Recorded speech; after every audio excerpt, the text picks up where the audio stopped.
The happiest place on earth, really.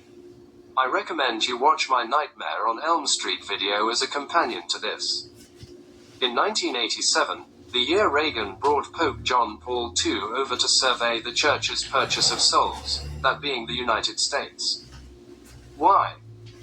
Because in 1984, an ominous year we were all warned about, the elite of America made a deal with the devil. Like the 3 days that the Christ lay dormant, the Church lay dormant until 1987, when they began to share the joke with those who had wisdom to count the numbers. Oddly enough, in 1987, when they made A Nightmare on Elm Street, released November 16, 87 in the US, Scorpio, the Backbiter, something else happened that took the world by storm. After the Super Bowl in 1987, Mr. Sims was asked what he's going to do next, and his reply: "I'm going to Disney World." He was paid $75,000. That's $15,000 a word in 1987 money. He said this on January 25, 1987. 3 days into Aquarius. Let's look at the phrase that has been uttered after every Super Bowl. I didn't continue with the Zodiac. The story goes like this, and I quote: "The idea behind the now well-known advertisement came from the former chairman and CEO of the Walt Disney Company, Michael Eisner. Eisner came to the Walt Disney Company in 1984 with a sizable marketing background. This was subsequent to his position as president and CEO of Paramount Pictures. Eisner and his wife, Jane Breckenridge, went to a dinner with Star Wars creator George Lucas, along with Dick Rutan and Gina Yeager. Rutan and Yeager are known for being the first team of aeronauts to fly around the world without stopping. The 1986 dinner took place in the middle of Eisner working on plans for Disney's MGM Studios.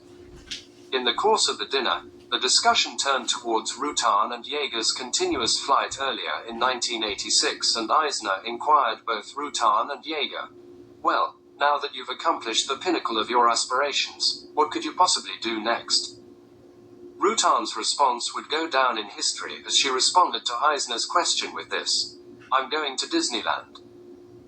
The remark from Rutan resonated strongly with Breckenridge, who mentioned to her husband that it could make for an exceptional marketing catchphrase. Eisner put the slogan into motion with a marketing campaign officially called "What's Next?" In 1987, it was instituted just in time for Super Bowl 21. Unquote. Let's dig in, shall we?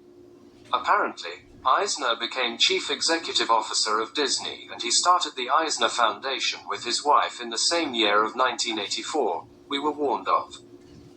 The same 1984 that the Holy See and the US started dating and fornicating publicly. Eisner, or Disney, I assume, paid Sims, number 11 of the New York Giants, a staunch Catholic, $75K, to say 5 words on January 25, 1987. Remember the story of the 7 sleepers?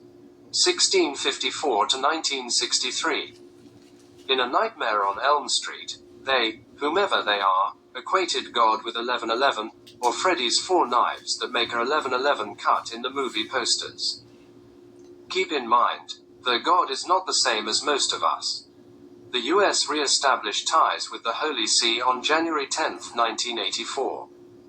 From that day to the January 25, 1987 Super Bowl was 1,111 days.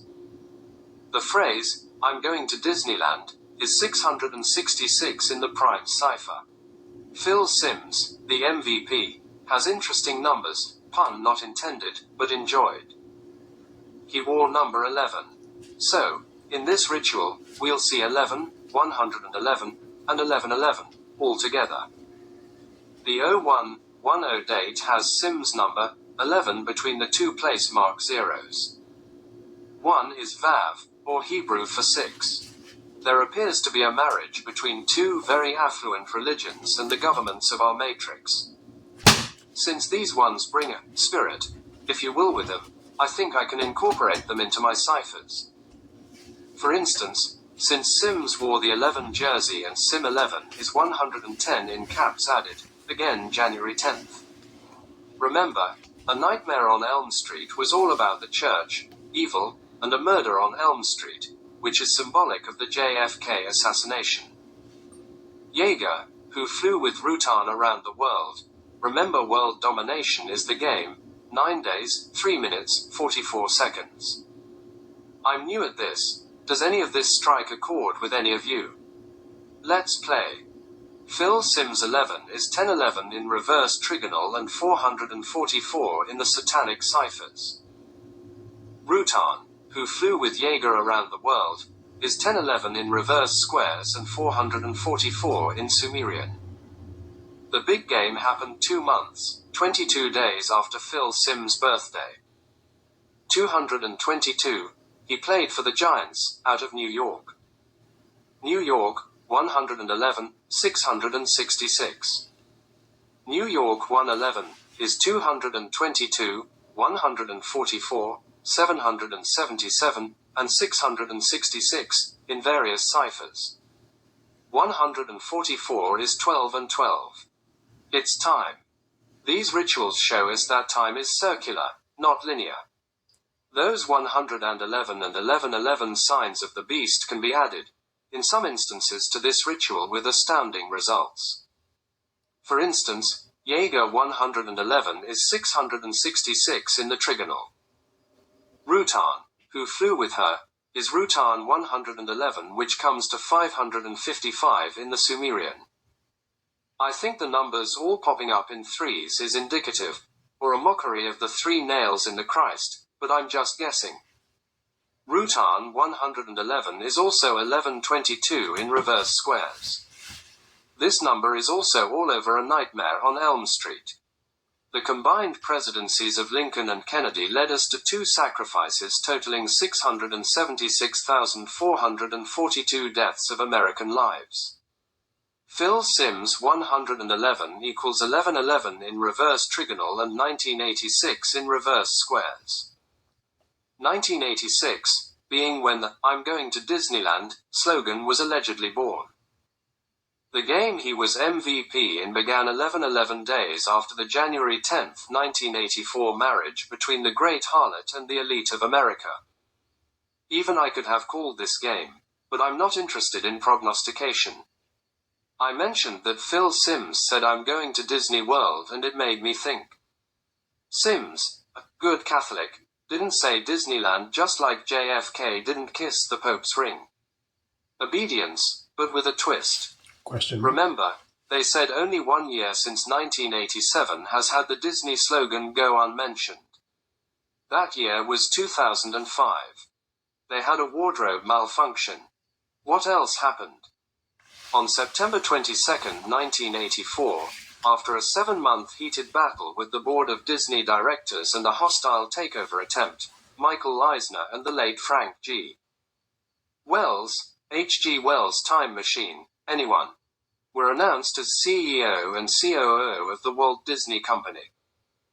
The first action they took was to reassure Imagineering and the Disney theme parks that they would stay at the top for the company.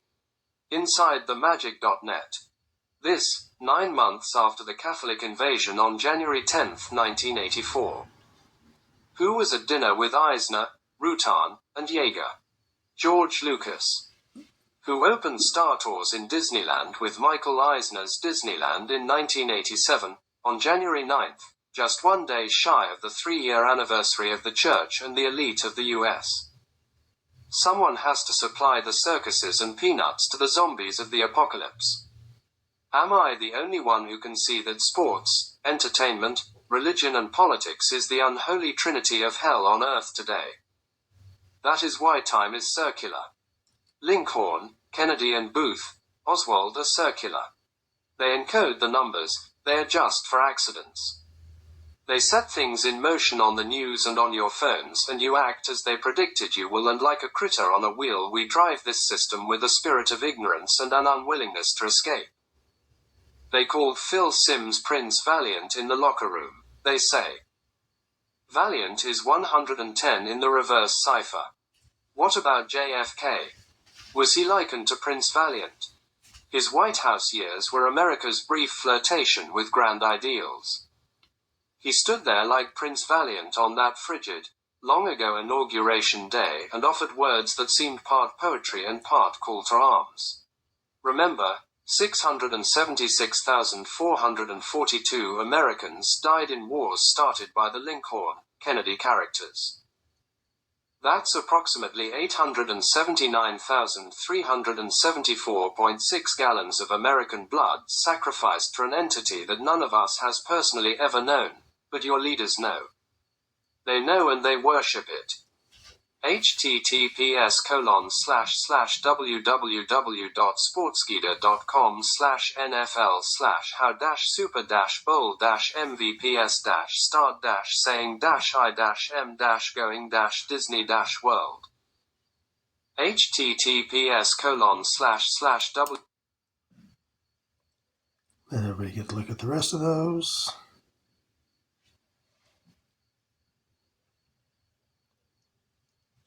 Thanks for stopping. If this isn't that very long, it's probably because I'm thinking about changing something.